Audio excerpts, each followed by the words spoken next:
waxaa igu kalifay maadaama ilaahay aqoon siiyey waxaan jeclaystay intii aan sariirta jiifa aan ku dhimo lahaa in aan ku dhinta anigoo dadkayga caawinaya oo la dhihi lahaa indhoolaata meeshaad iska fadhi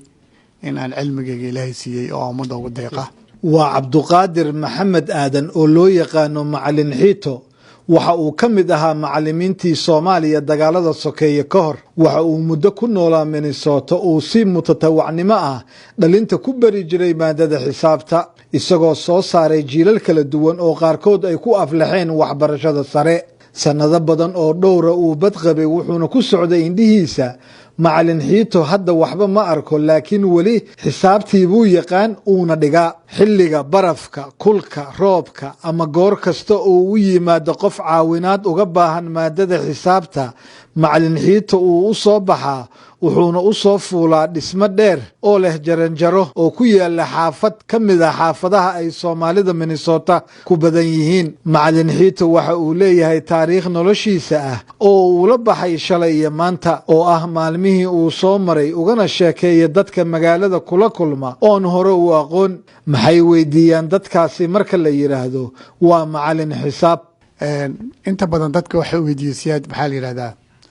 dadka qaarkood waxay weydiiyaan waa indha laadahay si wax u dhigtaa haddaba su-aasha isweydiinta leh waxaa waaye dadkeena hal waxaa ka maqan qofka indha la yahay indhaha cilmiga ma ku jiraan cilmiga wuxuu ku jiraa maskaxda iyo caqliga macalin xiito waa indha la yahay welina fasal buu ku jiraa waxaa su'aal ah sidee buu u ilaaliyaa ilmahan fasalka ugu jira akhlaaqdooda kii su'aal qaba ku ogaan karaa xilligana ugu ilaaliyaa marka waxaan sameeyaa koodadaan leeyahay oo aan ardayda ku xukumaa markii aan saboord istaaga waxaan yidhahdaa 4x9 micnaheeda 4x9 waxa waaye hala aamuso waaye nin kasta afkiisa qabsado qof dhaqa hadli kara male qofka hadduu su'aal qabo uma jeedo aniga marka hadduu gacanta taaga uma jeedi marka waxaan baray qofkii su'aal qaba waa inuu yidhahdaa 3x8 hadan waa uga jawaabaya midda kale hadduu ardayga kalaaska dhammaada ama galaaska u dhammaada ma yidhahda galaaska waa dhammaaday waxaan ku heshiinay code la yiraahdaa 6x8 a minus 1 you change it a equal 1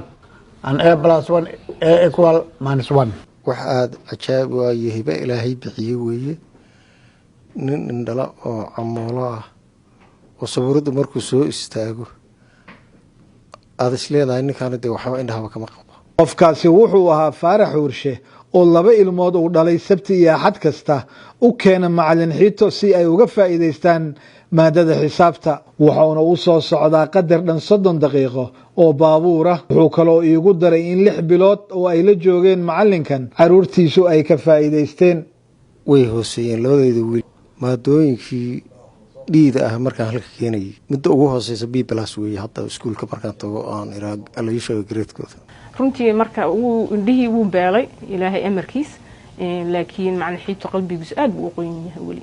waa run macalin xiito indhaha uu beelay laakiin qalbigiisa qoyan qofka sidaa yiri waa dhakhtar saxarle jaamac oo Minnesota ka ah dhakhtarada ilkaha wuxuu macalin ugu ahaa Soomaaliya iyada iyo anigaba dhakhtar saxarle waxay wali xusuusataa qaabkii uu ardayda ugu dhigi jiray marka macalin xiito habku u dhigi jiray waxay ahayd hab dacmo ama qofkii aan ku fiicnayn ama aan jeclaysanayn uu u jilcin jiray oo wixii maaragtay u fududaanayaan waxaasna qaabkaas wax loo dhigo qof walba ma sameyn karo runtii laakiin waxaan aaminsanahay macalin xiito waa wuxuu ilaahay maaragtay qofkan u sameeyo inuu dadka maaragtay wax u dhigo